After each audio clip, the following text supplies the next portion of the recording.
Today I am talking about daily use English sentences. So let's start. আমার সাথে এসো। Come with me.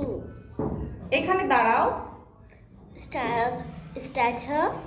কিন্তু কেন? But why? সোজা চলে যাও। Go straight. তাড়াতাড়ি করো। Hurry up. ধীরে কথা বলো।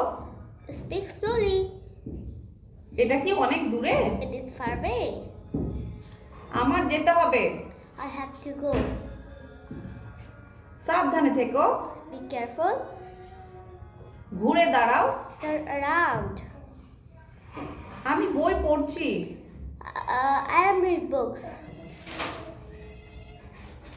এটা ব্যবহারযোগ্য। It's usable. এই বইটি পড়ো। Read this book. ভয় পেও না। Don't afraid. চিন্তা করো না। Don't worry. বাড়িতে নেই। Not at home. আমাকে ক্ষমা করো। Pardon me. সাবধানে থেকো। Be careful. আপনি কে? Who are you?